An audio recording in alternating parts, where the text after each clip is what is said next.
आज अपन करेंगे expected monetary value वाला वैरायटी, ठीक है। इसके पहले के वैरायटी में हमने देखा पे ऑफ टेबल, उससे मिनीमैक्स, मिनीमिन, मैक्सिमैक्स, मैक्सिमिन और लाप्लास क्राइटेरिया।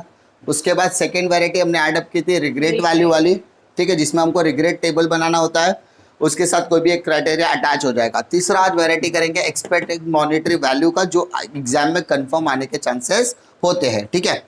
इसमें क्या दिया होगा, आपको एक पे ऑफ टेबल बनाया होगा और इस पे ऑफ टेबल को अगर आप ऑब्जर्व करो तो इसमें एक कॉलम और ऐड हो गया, दैट इज प्रोबेबिलिटी का। समझ में आ रही बात?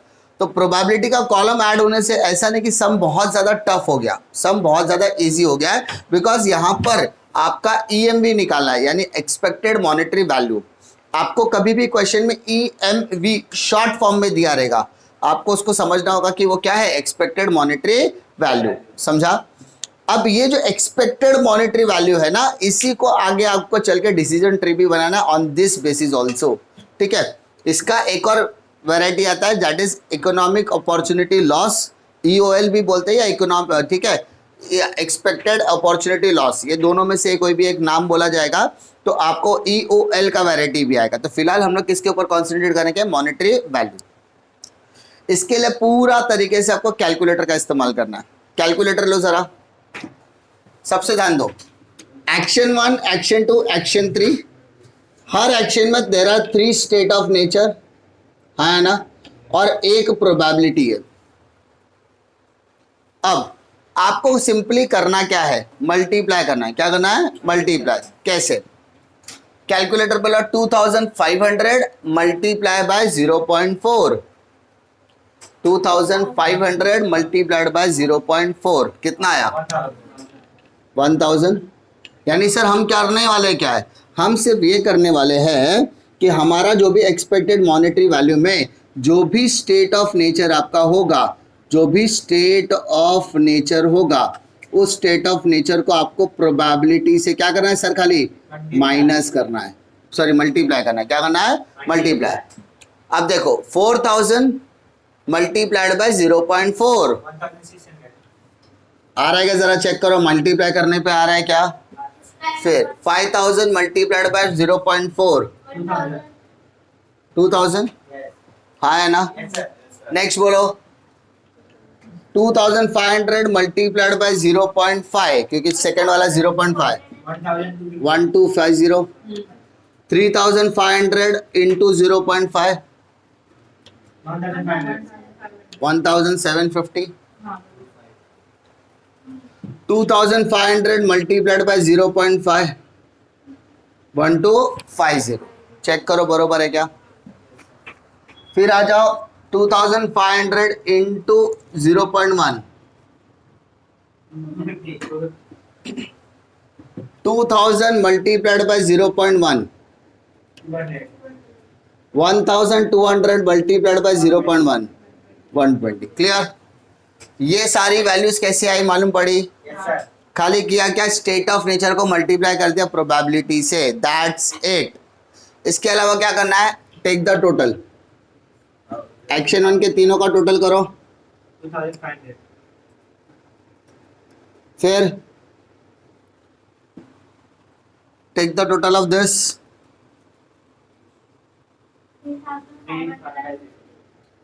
3550 एंड लास्ट 3370। क्लियर? अब एक्सपेक्टेड मॉनेटरी वैल्यू में सबसे बड़ा नंबर कौन सा है तीनों में? 3550। तो मैक्सिमम ऑफ 2500 3550 3370, तो क्या आएगा 3550। और ये कहां पर आ रहा है, therefore A2 should be selected। कोई दिक्कत है क्या? A2 should be selected। EMV निकालने में कोई दिक्कत है क्या? वापस बोल रहा हूँ, क्वेश्चन के अंदर आपको एक पे ऑफ टेबल दिया होगा, इस पे ऑफ टेबल के नीचे आपको प्रोबेबिलिटी का कॉलम दिया होगा, इस प्रोबेबिलिटी के कॉलम के आगे आपको बोला रहेगा find EMV expected monetary value. कभी कभी क्या करता है ये जो प्रोबेबिलिटी वाला कॉलम है ये ना देकर आपको क्वेश्चन के नीचे देता है probability of state of nature S1 S2 S3 R 0.4 0.5 0.1, यानी आपको प्रोबेबिलिटी दिया होगा चाहे कॉलम में या स्टेटमेंट में दिया होगा। अब आपको यहाँ पर करना क्या है, पहले टेबल का स्ट्रक्चर एज इट इज बनाओ, लास्ट में एक कॉलम ऐड करोगे EMV expected monetary value A1 A2 A3 S1 S2 S3। आपको करना क्या है 2500 into 0.4, 4000 into 0.4, 5000 into 0.4, 2500 into 0.5, 3500 into 0.5, 2500 into 0.5, 2500 into 0.1, 2000 into 0.1, 1200 into 0.1। तो ये आपकी वैल्यूज आ गई। अब इस वैल्यू को क्या करना है, ऐड करना है, और इस वैल्यू में सबसे जो बड़ी वैल्यू होगी, सबसे बड़ी वैल्यू हमारी कौन सी है 3550, तो वो हमारी हो गई EMV। क्या हो जाएगा सर, वो हमारा EMV हो जाएगा। तो यहाँ पर लिख लेना expected monetary value is 3550। Clear, therefore A2 should be selected. इसलिए हम लोग क्या करें सर, उसको सिलेक्ट करना है, कौन सा A2। ठीक है, A2 को क्यों सिलेक्ट किया, because expected monetary value is 3550, ये अपना मैक्सिमम वैल्यू था ना, इसीलिए हम लोगों ने उसको क्या किया, A2 को सिलेक्ट किया हुआ है।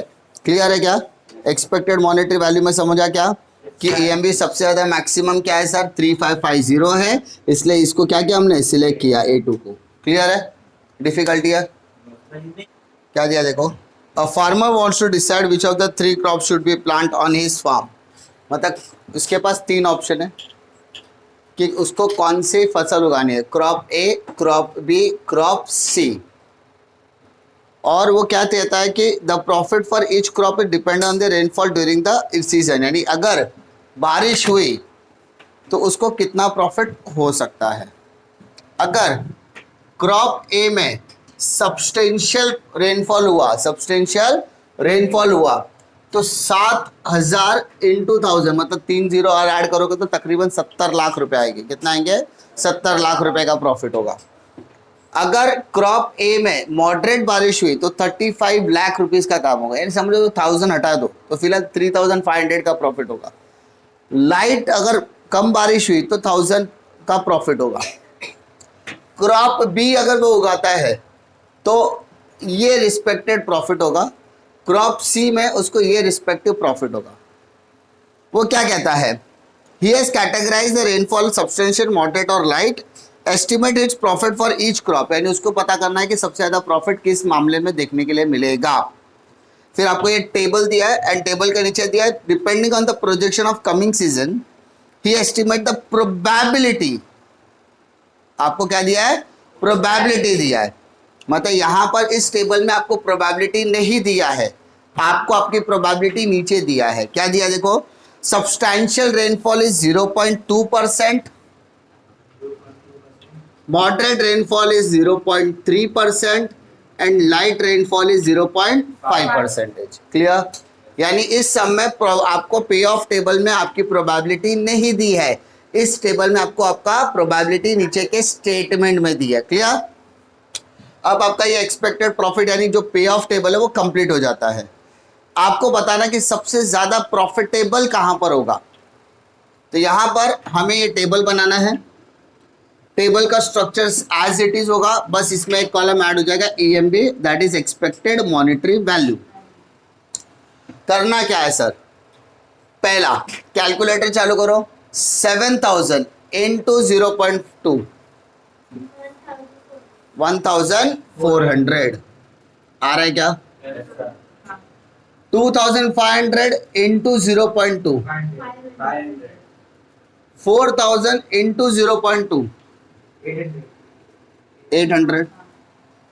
सेम स्टेट ऑफ नेचर 2 में जाओ, 3500 इंटू 0.3 1050। नेक्स्ट वाला भी वही है तो वही आंसर आएगा। 4000 इंटू 0.3 1200। नेक्स्ट 1000 इंटू 0.5 500 4000 इंटू 0.25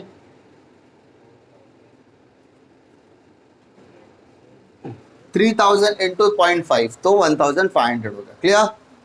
ये जो टेबल हमने बनाया है इस टेबल को हम बोलेंगे एक्सपेक्टेड पे ऑफ या एक्सपेक्टेड पे ऑफ टेबल, ऐसा भी बोल सकते हैं, या मॉनेटरी वैल्यू कैलकुलेट करने के लिए मॉनेटरी टेबल बना रहे हैं। अब तीनों को टोटल करो, क्रॉप ए का टोटल करो 2950 फर्स्ट वाला, सेकंड 1700 नहीं रे बेटा कैसा 2000 है इधर 3550 और लास्ट